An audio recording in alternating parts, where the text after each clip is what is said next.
He Named Me Malala is the title of Davis Guggenheim's documentary, which offers a probing look into the life of 18-year-old Malala Yousafzai, the Pakistan teenager who in 2012 was shot in the head by the Taliban.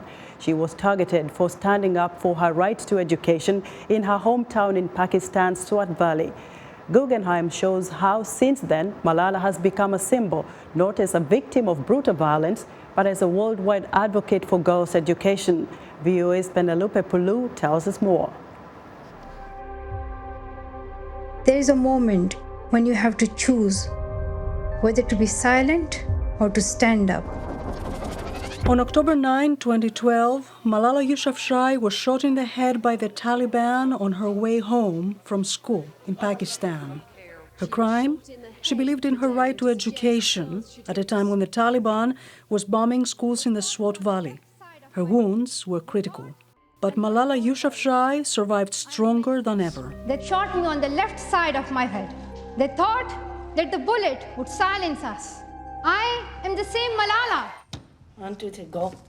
To understand Malala's personality and inner power, Davis Guggenheim explores her family dynamics, especially her bond with her dad. When she was very small, many friends used to come to our home.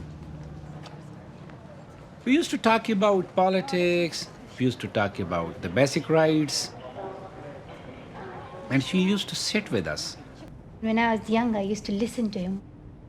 Like, what is he saying, how he talks.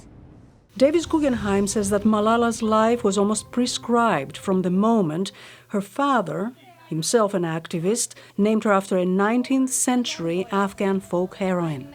She was inspired by the girl she was named after, the Malala of Malala, that girl who spoke out for what she believed and rallied the Afghan troops to defeat the British. The film also shows that after Malala was shot, her father was devastated because he felt responsible for raising her with ideas that endangered her life.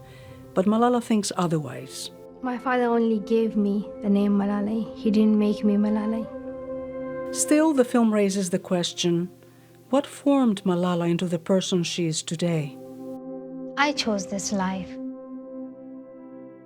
Who would you have been if you were just an ordinary girl from the Swat Valley? If I was an ordinary girl in Swat Valley, I'm still an ordinary girl. But if I had an ordinary father and an ordinary mother and a family, a conservative family, then I would have 2 children now. After a slow and painful recovery, Malala made it her goal to rally for girls' education the world over. Guggenheim describes her as fearless. Malala, speaks to world leaders.